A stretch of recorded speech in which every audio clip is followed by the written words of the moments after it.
1993లో అనుకుంటా Jurassic park open అయింది. అప్పటి నుంచి ఈ పార్క్ హాలీవుడ్ కు కొన్ని వేల కోట్ల రూపాయలు తెచ్చిపెడుతూనే ఉంది.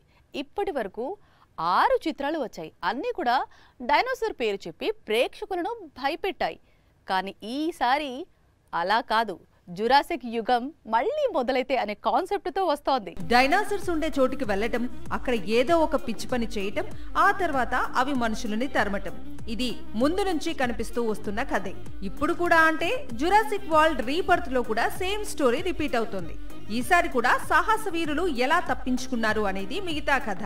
అయితే ఈసారి మాత్రం డైనోసార్స్ మరింత క్రూయల్ గా కనిపించబోతున్నాయి. జూలై 2 జురాసిక్ పార్క్ సిరీస్ నుంచి న్యూ మూవీ రిలీజ్ కానుంది. ఈ చిత్రంలో స్కార్లెట్ జాన్సన్, జొనాథన్ బెయిలీ ప్రధాన పాత్రలు పోషిస్తున్నారు. రీబర్త్ మీద చాలా ఆశలు పెట్టుకుంది హాలీవుడ్. అందుకు కారణం 3 ఏళ్ల క్రితం వచ్చిన జురాసిక్ వరల్డ్ డొమినియన్ ఆడియన్స్ ను కొంత డిసప్పాయింట్ చేసింది. రీబర్త్ మాత్రం డైనోసార్ నేమ్ తో కోట్లు కొల్లగట్టి హాలీవుడ్ కు కావాల్సిన బ్లాక్ బస్టర్ ఇస్తుందేమో చూడాల్సి ఉంది.